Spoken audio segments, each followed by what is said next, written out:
अनामिका, जिसे प्यार से सभी गुड़िया बुलाते थे, वो पढ़ना चाहती थी, लेकिन अन्नू मौसी अक्सर उसकी माँ को उकसाया करती थी। राधिका, अनामिका बड़ी हो गई है, उसके हाथ समय रहते पीले कर दो, नहीं तो आगे चलकर बहुत परेशानी हो जाएगी। उम्र निकल जाने पर एक तो लड़के नहीं मिलेंगे, दूसरे अगर मिलेंगे भी तो वे जिनकी किन्हीं कारणों से शादी नहीं हो पाती है, या फिर समझौता करना पड़ेगा। और अनामिका को जहाँ तक मैं जानती हूँ, और वो समझौता करने वाली लड़कियों में से नहीं है। दीदी, मैं भी बहुत अच्छे से समझती हूँ, उसकी उम्र हो गई है। सोचती भी हूँ कि जल्द से जल्द कोई अच्छा सा लड़का देखकर उसके हाथ पीले कर दूँ, लेकिन क्या करूँ दीदी, मैं भी मजबूर हूँ। अनामिका अपनी जिद पर अड़ी है कि वो पहले एमएससी करने के बाद पीएचडी करेगी, फिर शादी करेगी। एक दिन अनामिका कहने लगी, मम्मी, शादी के बाद मैं नौकरी करना चाहूँगी, जिंदगी में कुछ बनना चाहती हूँ, केवल हाउसवाइफ बनकर खाना बनाकर खिलाने वाली नहीं। मैंने उसे समझाया, देख बेटा, शादी के बाद ससुराल में तू बहू बनकर जाएगी, सास बनकर नहीं। तुझे वही करना है जो वे लोग चाहेंगे। ये क्या बात हुई माँ, मेरी भी कुछ इच्छाएं हैं, मेरे भी कुछ अपने सपने हैं, मैं उनकी सारी बातें नहीं मान सकती माँ। माँ, मैं जब शादी इसी शर्त पर करूँगी तो वे कैसे रोक सकेंगे मुझे, अनामिका का कहना था। खैर, मुझे तुझसे बहस नहीं करनी, मैं तो इतना जानती हूँ कि परीक्षा के बाद तेरी शादी हम लोग हर हाल में कर देंगे। पीएचडी वीएचडी जो भी करना है बाद में भी तो कर सकती है ना। फिर कई दिनों तक बात नहीं हुई, पर हाँ, मम्मी पापा की खुसुर फुसुर चलती रहती थी, और वो जानती थी वो उसके बारे में ही बातें होंगी। एक दिन कॉलेज जाते समय पापा ने अनामिका को रोका। अनामिका, तुझसे कुछ बात करनी है, थोड़ा रुक सकती है क्या? हाँ हाँ, क्यों नहीं पापा, बोलिए, क्या कहना चाहते हैं। उसे ठीक से मालूम था कि पापा क्या कहने वाले हैं। उसकी शादी की चर्चा के अलावा कोई दूसरी बात तो हो ही नहीं सकती। देख बेटा, तेरे लायक एक अच्छा लड़का देखा है, पुणे में एक बड़ी कंपनी में मार्केटिंग मैनेजर है, एमबीए है, उसके घरवाले इस शादी के लिए तैयार हैं। लड़के ने तुझे देख लिया है और उसे तू पसंद भी है, वेतन अच्छा है, घर भी संपन्न है, तू कहे तो बात चलाऊं। पापा, मैंने मम्मी को बता दिया है कि मैं क्या चाहती हूँ। हाँ अनामिका बेटा, तेरी मम्मी ने मुझे बता दिया है, लेकिन मैं चाहता हूँ कि तू हाँ कर दे। लड़का दिखने में अच्छा है, हाथ से निकल जाएगा, क्या पता फिर ऐसा लड़का मिले ना मिले, सोचकर शाम तक जवाब देना। कॉलेज में सहेलियों से चर्चा की तो उनका भी यही कहना था कि लड़का अच्छा है तो हाँ कर दे, वरना बाद में न जाने कैसा लड़का मिले। घर आकर अनामिका ने हाँ कर दी। आखिर देखने दिखाने की रस्म पूरी हुई। दहेज में उनकी इच्छा अनुसार 1 लाख रुपए सगाई के अवसर पर नगद, शेष सामानों में मोटरसाइकिल, फ्रिज और बड़ा एलसीडी टीवी शादी के समय दिया जाना हुआ तय हुआ। अनामिका दहेज देने के पक्ष में नहीं थी, लेकिन जब अनामिका ने लड़के को देखा तो उसने दहेज देने का विरोध इसीलिए नहीं किया कि कहीं लड़के वाले इनकार ना कर दे। गोरा चिट्ठा, तीखे नाक नक्श, स्वस्थ और हंसमुख, उसे लगा उसके सपनों का राजकुमार यही तो है। वो अनामिका को इतना भा गया कि वो उससे शादी के बाद नौकरी करने की बात करना भूल ही गई। राहुल के जाने के बाद उसे अपनी शर्त याद आई, लेकिन अब बहुत देर हो चुकी थी। खैर, मना लूंगी सोचकर स्वयं को उसने आश्वस्त किया। विवाह की तारीख तय भी हो गई, 15 अप्रैल। अभी तो दिसंबर चल रहा था, फिर भी विवाह की तैयारी शुरू कर दी गई। राहुल 1-2 बार घर भी आया। बातचीत में 1-2 वाक्यों को छोड़कर उसे हंसमुख और संस्कारित लगा। राहुल के जाते ही वो सुनहरे सपनों के रंगीन ताने बाने बुनने लग जाती है। तभी उसे याद आया कि उसकी सबसे प्रिय सहेली रिया के पिताजी का स्थानांतरण पुणे होने के कारण वो भी तो पुणे में है और वहीं से एमएससी कर रही है। अनामिका ने उसे फोन से खुशखबरी सुनाते हुए आग्रह भी कर डाला कि शादी में तुझे हर हालत में आना है, वरना झगड़ा हो जाएगा और जिंदगी भर तुझसे बात नहीं करूंगी। शादी 15 अप्रैल को तय हुई है। तूने कैसे मान लिया कि मैं तेरी शादी में नहीं आऊंगी? आऊंगी और जरूर आऊंगी बाबा, तू बिल्कुल भी चिंता मत कर इस बात की। लेकिन तूने ये तो बताया नहीं कि श्रीमान जी हैं कहाँ के। तू अभी जिस शहर में रह रही है वहीं के हैं क्या? उनका नाम और पता मैं मैसेज कर रही हूँ। तू नाम पता भेज, मैं जल्दी ही तुझे विस्तृत रिपोर्ट दूंगी। बात खत्म होते ही अनामिका ने सबसे पहले रिया को नाम पते का मैसेज किया, फिर परीक्षा की तैयारियों में जुट गई। लेकिन पढ़ाई में पहले जैसा मन कभी लगा ही नहीं। बीच बीच में राहुल के फोन और उससे होने वाली हल्की फुल्की प्यार भरी बातें, शादी के बाद हनीमून पर जाने के स्थान की चर्चा। उसे अपने भविष्य की दुनिया रंगीन व झिलमिलाती दिखाई देती है। वो अकेले में मुस्कुराती और स्वयं शर्मा जाती। कई बार अपने आप में इतनी खोई रहती कि माँ बाबूजी की आवाज़ें तक कान में आना बंद होने लगी। माँ कहती थी, अनामिका दिन रात क्या सोचती रहती है तू आजकल? कब से आवाज़ लगा रही हूँ। अनामिका को लगा मानो चोरी करते हुए पकड़ी गई हो। वो ये कहकर सफाई देती कि माँ पढ़ रही थी, ध्यान पढ़ाई में था, इसीलिए सुनाई नहीं दिया। अप्रैल की 5 तारीख आ गई। शादी की तैयारियां और जोर शोर से चल ही रही थी। कपड़े आभूषण आदि खरीद लिए गए। बारात के ठहरने का स्थान, खाना बनाने के लिए रसोईया, बिजली वाला बैंड बाजा, दूल्हे के लिए बग्गी आदि सब कुछ अग्रिम देकर तय कर दिए गए। डाक से भेजे जाने वाले विवाह के निमंत्रण पत्र पोस्ट किए जा चुके थे। स्थानीय निमंत्रण पत्र कुछ बट चुके थे। कॉलेज की सहेलियां लगभग रोज ही मिलने आती। हंसी ठिठोली खूब चलती। सहेलियों की हास्य और व्यंग भरी बातें उसे रोमांचित करती। उनकी सलाह और सुझावों की उस पर बारिश हो रही थी। आखिर विवाह बेला दरवाजा खटखटाने लगी। 12 अप्रैल हो गई थी। 14 को बारात आ जाएगी। 2 दिन ही तो बचे हैं। शादी के सपने बुनना जारी था। इन दिनों वो गाने कुछ ज़्यादा ही गुनगुनाने लगी थी। शाम के लगभग 5 बजे थे, गाना गुनगुना रही थी। बाबुल मोरा नैहर छूटा जाए। एकाएक मोबाइल घनघना उठा। देखा रिया का फ़ोन था। अनामिका, माफ़ करना, 1 डेढ़ महीना हो गया तुझसे बात ही नहीं हो पाई। आलोक की बुआ का अचानक देहांत हो गया था, इसीलिए वहाँ जाना पड़ा। 4-5 दिन पहले ही पुणे पहुँचे हैं। तेरा काम भी तो करना था। तेरी होने वाली ससुराल की तलाश की जानकारी निकाली। अब सोच रही हूँ कि तुझे बताऊँ कि नहीं। बताती हूँ तो तुझे बहुत दुख होगा। नहीं बताती हूँ तो तेरे साथ जो कुछ भी होगा उसके लिए मैं ही जिम्मेदार ठहराई जाऊंगी। शादी के 2 दिन ही बचे हैं। सुनकर तुझ पर क्या बीतेगी और तू क्या करेगी, यही सोचकर चिंतित हूँ। अप्रत्याशित आशंका से अनामिका के रोंगटे खड़े हो गए। सांस रुकती सी लगी। बता तो सही, क्या पता लगा है तुझे उन लोगों के बारे में? लगता है तू कुछ बहुत बुरा बताने वाली है। ये सोच सोच कर ही मेरा तो दिमाग सुन्न हुआ जा रहा है। जल्दी बता अनामिका, समझ ले तेरी जिंदगी बर्बाद होने जा रही है। ये बहुत झगड़ालू प्रवृत्ति के लोग हैं। मोहल्ले में अधिकांश परिवारों से इनकी बातचीत ही नहीं है।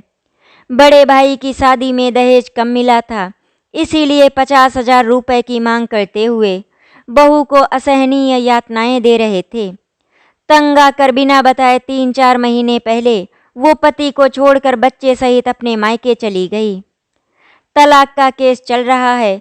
तुम्हारी होने वाली सास अनपढ़, लालची और झगड़ालू प्रवृत्ति की महिला है। राहुल और बड़े भाई राज के बीच आपस में बातचीत नहीं है। राहुल केवल दिखने में ही सुंदर है, लेकिन अवगुणों और बुराइयों की टकसाल है। शायद ही कोई ऐसा व्यसन हो जो उसमें ना हो। शराब रोज पीता है। उसके दोस्त नामी गिरामी बदमाश टाइप के हैं, जो पीने के बाद मोहल्ले में उधम मचाते रहते हैं। कुछ दिन तेरे होने वाले महाशय जेल में रह चुके हैं। साल भर पहले इन्हीं आदतों के कारण उसे नौकरी से भी निकाल दिया गया। हाँ, एक बात और, वो MBA नहीं BCom है। यहाँ वो मार्केटिंग मैनेजर नहीं, सेल्समैन था। अब हर जगह से दुत्कारा जा रहा है। हाल फिलहाल में वो बेरोजगार है। ये सब सुनकर अनामिका पर तो जैसे आकाश ही टूट पड़ा। उसके कानों में आग सी लग गई, पूरे शरीर में सनसनी सी दौड़ गई। रिया हेलो हेलो करती रही, लेकिन वो तो जैसे बहरी और गूंगी हो चुकी थी। उसकी सारी इंद्रियां ही जैसे सो गई थी। मस्तिष्क में उसके मानो बर्फ जम गई थी। पल भर में उसे लगा जैसे आसमान में उड़ते उड़ते उसके पंख किसी ने काट दिए हैं और वो बहुत तेजी से जमीन पर गिरकर खंड खंड होकर बिखरने वाली है। उसे अपना अस्तित्व ही समाप्त होता हुआ सा लगा। मोबाइल बंद भी नहीं कर पाई और अचेत हो गई। होश आया तो मम्मी पापा सिरहाने खड़े थे। डॉक्टर बुला लिया गया था। कुछ देर बाद वो ठीक हो गई। आंखें बंद कर अपने अंधकारमय भविष्य के बारे में सोच सोच कर वो कपकपा रही थी। स्वयं को वो बहुत असहाय सा महसूस करने लगी। मेरा क्या होगा? अब हो भी क्या सकता है? सारी तैयारियां तो हो चुकी हैं। शादी के निमंत्रण पत्र भी बट चुके हैं। माँ बाबूजी खुशी के झूले में झूल रहे हैं। सहेलियां विवाह समारोह के अवसर पर नियमित रूप से रोज ढोलक पर गाने बजाने और फिल्मी गानों पर नाचने गाने आ रही हैं। माँ ने चिंतित होकर पूछा, बेटा क्या हो गया तुझे? कुछ नहीं मम्मी, थोड़ा चक्कर आ गया था। पहले तो ऐसा कभी नहीं हुआ, आज ऐसा क्यों हुआ बेटा? पिताजी ने भी चिंतित होते हुए पूछा। बाबूजी, अब ठीक हूँ, लेकिन अंदर ही अंदर बर्बाद होती जिंदगी साए साए कर रही थी। क्या करूं, किससे पूछूं, कैसे बचाऊं खुद को इस संकट से? कौन रास्ता दिखाएगा? शादी के निमंत्रण पत्र भी बट चुके हैं। इनकार करती हूं तो माँ बाबूजी पर क्या बीतेगी? समाज, रिश्तेदार, परिचित मोहल्ले वाले, सहेलियां, कॉलेज के सहपाठी, कॉलेज के टीचर, सब क्या सोचेंगे? कुछ भी तो तय नहीं कर पा रही थी वो। सोचते सोचते रात गुजर गई। कल तो बारात आ जाएगी। अनामिका ये सब सोच ही रही थी कि सुबह सुबह रिया का फोन आ गया। रिया, क्या सोचा तूने? कुछ किया कि नहीं? जानबूझकर कुएं में धकेल रही है तू अपने आप को। मैं कल पूरी रात सो नहीं पाई। रिया, मैं ही कहाँ सो पाई। तय ही नहीं कर पा रही हूँ कि क्या करूँ। इनकार अब कर नहीं सकती, यहाँ से भाग नहीं सकती, आत्महत्या करना नहीं चाहती, विवाह करने के बारे में सोच भी नहीं सकती। रिया, मैं ऐसे चौराहे पर खड़ी हूँ जिसके सारे रास्ते मेरी बर्बादी के हालात बयां कर रहे हैं। तू ही बता मैं क्या करूँ? बोलते बोलते उसकी आंखें भर आई। शब्द उसके मुंह में लड़खड़ाने लगे। देख अनामिका, जो भी करना है तुझे ही करना है और जल्दी करना है। समय बहुत कम बचा है। फोन रखने के बाद वो फिर से अंधेरे में छटपटाने लगी। अपने कमरे में जा लेटी और विभिन्न पहलुओं पर विचार करने लगी। कई विचार आए लेकिन अंतिम निर्णय कर ही नहीं पाई।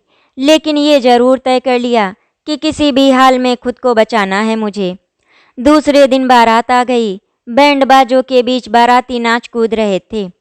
मोहल्ले के मकानों की खिड़कियों से कई चेहरे बारात को देखते हुए हंस रहे थे। उन्हें अनामिका के दूल्हे को देखने की उत्सुकता जो थी। बच्चे मस्ती करते हुए शोरगुल मचा रहे थे। मेहमानों के चेहरे खिले खिले थे, लेकिन खुद अनामिका के चेहरे पर खुशी और चमक गायब थी। मुख्य द्वार पर दूल्हे और बारात का स्वागत किया जा रहा था। दूल्हे को मंडप में लाया गया। पंडित जी ने आवाज लगाई, दुल्हन को लाइए। वरमाला पहनाने की तैयारी पहले ही हो चुकी थी। उसके बाद 7 फेरे होने थे। अनामिका को अपने दिल की धड़कनें साफ साफ सुनाई दे रही थी। कैसे अंजाम देगी अपने निर्णय को? कैसे बचा पाएगी खुद को? पंडाल खुशी के वातावरण से लबरेज था। महिलाओं की ओर से हंसी ठहाकों की आवाजें कुछ अधिक ही आ रही थी। दूल्हे दुल्हन को आमने सामने खड़ा कर दिया गया। हाथों में वरमाला दे दी गई। अनामिका को पहले वरमाला पहनानी थी। उसने देखा दूल्हे के बदमिजाज दुबले पतले मरियल से दोस्तों ने दूल्हे को पहले से ही कंधों पर उठा लिया ताकि अनामिका सरलता से हार ना पहना सके। इसके साथ ही उन्होंने अपनी कुछ मानसिकता का परिचय देते हुए घटिया नारे लगाने शुरू कर दिए थे। राहुल, संघर्ष करो, हम तुम्हारे साथ हैं। वो सोचने लगी, बेवकूफ़ों, संघर्ष तो मुझे करना है खुद को बचाने का। उसने वरमाला पहनाने का कोई उपक्रम नहीं किया। आखिर कब तक उठाकर रखते उस भारी भरकम शरीर को। थक गए, उतारना पड़ा। मंत्रोच्चार के बीच पंडित जी ने वरमाला पहनाने को कहा। वो गुमसुम खड़ी रही। माँ ने कान में कहा, बेटा दूल्हे को वरमाला पहना। वो तब भी खड़ी रही। बारातियों और उपस्थित लोगों की उत्सुकता चरम पर थी। वरमाला पहनाते ही बैंड बजने के लिए तैयार थे। आखिर अनामिका वरमाला क्यों नहीं पहना रही है? इस बार बाबूजी बोले, अनामिका हार पहनाओ बेटा, मुहूर्त बीता जा रहा है। उसने एक क्षण के लिए राहुल की ओर देखा। आंखें मिले उसे राहुल की आंखों में लाल डोरे तैरते दिखाई दिए। चेहरे पर वैसीपन मुस्कान कुटिल, जहरीली और व्यंग्यात्मक। उसके रोम रोम से गुस्सा उफनने लगा। उसकी सूखी आंखों में जैसे आग भर आई थी। दूल्हे को लगा शायद अनामिका नाराज हो गई है, इसीलिए उसने अधखुली नसीली आंखों से बेहद बेशर्मी से मुस्कुराते और घूरते हुए अपनी गर्दन हार पहनाने के लिए एक हाथ सीने पर रखते हुए आगे झुका दी। फिर आंखें मिली। उस पल अनामिका को वो इंसान बेहद सातिर और विभत्स लगा।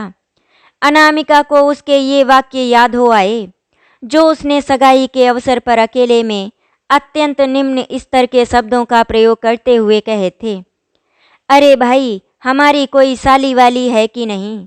हंसी मजाक और मन बहलाने के लिए बहुत ज़रूरी होती है साली। वैसे भी कहते हैं साली आधी घरवाली होती है।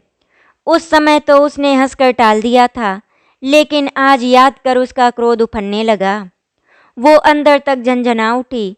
उसके भीतर ही भीतर अस्फुट सा आर्तनाद गूंज उठा। एक पल के शतांश में उसने साहस जुटाया और अनायास एक ऐसे अप्रत्याशित काम को अंजाम दे डाला जिसकी उम्मीद किसी को भी नहीं थी, उसने खुद को भी नहीं। एक ही झटके में वरमाला तोड़ मरोड़ कर दूल्हे के मुंह पर मारते हुए वो जोर से चीखी, मुझे नहीं करनी तुझसे शादी। सभी अवाक हंसते चेहरे बुझ से गए। हॉल में सन्नाटा पसर गया। बौखलाहटों का तूफान सब पर टूट पड़ा। अनामिका, क्या कह रही है तू? दिमाग तो ठीक है तेरा, पागल तो नहीं हो गई है तू? माँ, ना तो मेरा दिमाग खराब है और ना मैं पागल हूँ। इन लोगों के बारे में कैसी खोजबीन की आप लोगों ने? इसका पूरा परिवार झूठा, मक्कार, झगड़ालू, लालची और असंस्कारित है। ये महाशय बहुत बड़े नशेबाज हैं। शराब रोज पीते हैं, अभी भी ये पी कर आए हैं। ये जेल भी जा चुके हैं। ये MBA नहीं, केवल BCom है और पुणे में मार्केटिंग मैनेजर नहीं, सेल्समैन थे। हाल फिलहाल बेरोजगार हैं। इन लोगों ने सब कुछ झूठ बताया है आप लोगों को और आपने विश्वास भी कर लिया। फिर राहुल की ओर मुड़कर उससे पूछा, बोल, क्या मैं झूठ कह रही हूँ? राहुल सिर झुकाए खड़ा रहा। मुंह में मानो बर्फ जम गई थी उसके। एक शब्द भी उसके मुंह से नहीं निकला। अनामिका मम्मी की ओर मुड़कर बोली, मम्मी, इस आदमी से शादी करने के बजाय मैं मर जाना ठीक समझूंगी। फिर राहुल की ओर मुड़ी और दीर्घ श्वास लेकर आग बरसाती आंखों से उसे संबोधित कर चीखी, निकल यहाँ से, नहीं करनी मुझे तुझसे शादी। दहेज में मुंह फाड़ फाड़ कर जो मांगा और जो लिया है 7 दिनों में लौटा देना, कहकर दौड़ते हुए अपने कमरे में बिस्तर पर जा गिरी। बाहर तू मैं शुरू हो चुकी थी। बारातियों में से कोई बाबूजी को कह रहा था, ये आपने ठीक नहीं किया श्याम प्रसाद जी, बहुत बेइज्जती की है आपने हमारी। प्रत्युत्तर में श्याम प्रसाद जी बोले, मैं क्या कर सकता हूँ मनोहर जी, लड़की बालिग है, पढ़ी लिखी है। वो जब शादी नहीं करना चाहती तो मार पीट कर जबरन तो मंडप में नहीं बैठाया जा सकता ना। वैसे मुझे भी लड़की की बातें सही लग रही हैं। बताइए, जो भी उसने कहा क्या वो गलत है? आप लोगों ने कितना बड़ा झूठ बोला हमसे और हमने आप पर विश्वास भी कर लिया। बेइज्जती हमने नहीं, आप लोगों ने की है हमारी। वो तो मेरी बेटी बहादुर है जो उसने इनकार करते हुए खुद को बचा लिया। आपके लिए यही ठीक होगा कि आप लोग चुपचाप लौट जाएं। ये शादी नहीं हो सकती। सुनकर सबके सिर झुक गए। बारातियों में से कोई एक शब्द नहीं बोल पाया, मानो गूंगे हो गए थे वो लोग। बोलने के लिए उन लोगों के पास कुछ था भी नहीं। किस मुंह से बोलते और क्या बोलते। आमंत्रित लोगों के बीच खुसुर-फुसुर की आवाज़ें बढ़ने लगी। पिताजी और माँ सबसे हाथ जोड़कर असुविधा के लिए क्षमा मांगते हुए लौट जाने का अनुरोध कर रहे थे। जब लड़की का रिश्ता टूटता है तो माँ बाप दुखी तो बहुत होते हैं, लेकिन अनामिका के माँ बाबूजी बहुत खुश थे, क्योंकि आज उनकी बेटी की जिंदगी बर्बाद होने से बच गई थी। अनामिका कमरे में सुबक रही थी, लेकिन वो खुश थी कि उसने अपने साहसिक फैसले के बलबूते खुद को बर्बाद होने से बचा लिया था। ये फैसला लेने के बाद वो सिर्फ आज कल या कुछ दिन रोएगी, लेकिन जिंदगी भर रोने से बच गई। थोड़ी देर बाद सामान्य होते ही उसने अपने आंसू पोंछे और तुरंत रिया को फ़ोन लगाया। हेलो रिया, मैं बोल रही हूँ अनामिका। बहुत बहुत आभारी हूँ तेरी रिया। तेरे इस एहसान का कर्ज मैं जिंदगी भर नहीं चुका पाऊंगी। आज तूने मेरे लिए वो किया है जो मेरे माँ बाबूजी को करना चाहिए था, लेकिन वो जल्दबाजी में नहीं कर सके, क्योंकि कभी कभी माँ बाप समाज के बहकावे में आकर अपनी बेटी की शादी करने के लिए बहुत उतावले हो जाते हैं और सोचने समझने की शक्ति खो बैठते हैं, जैसा कि मेरे माँ बाबूजी ने किया। लड़के वालों ने उन्हें जो भी बताया, मेरे माँ बाबूजी ने लोगों की बात पर पूरा विश्वास कर लिया और खुद भी अपनी तरफ से देखा सुना नहीं, और मैं कुएं की मुंडेर पर खड़ी हो गई थी, लेकिन कुएं में गिरने से पहले बचा लिया अपने आप को। फिर कुछ रुक कर पूछा, तुझे खुशी हुई ना? बहुत, लेकिन अनामिका इतनी जल्दी कैसे किया ये सब तूने? फुर्सत में बताऊंगी सब कुछ। बाहर दालान में वातावरण बोझिल था, जबकि भीतर कमरे में अनामिका की आंखों से आंसुओं का सैलाब फूट पड़ने के पहले की खामोशी थी, लेकिन उसके भीतर का रेसा रेसा खुशी से झूम रहा था। अनामिका मन ही मन में सोच रही थी कि बहुत सारी लड़कियां ये फैसला लेने में बहुत देर कर देती हैं और अपनी जिंदगी पूरी तरह से बर्बाद कर देती हैं, लेकिन उसने समय रहते ही एक सही फैसला लिया जो आज उसके लिए बहुत ज़रूरी था। आशा करती हूँ आपको हमारी कहानी अच्छी लगी होगी। आपको हमारी कहानी अच्छी लगी तो वीडियो को लाइक एंड शेयर करें, चैनल को सब्सक्राइब करें। वीडियो देखने के लिए आपका धन्यवाद।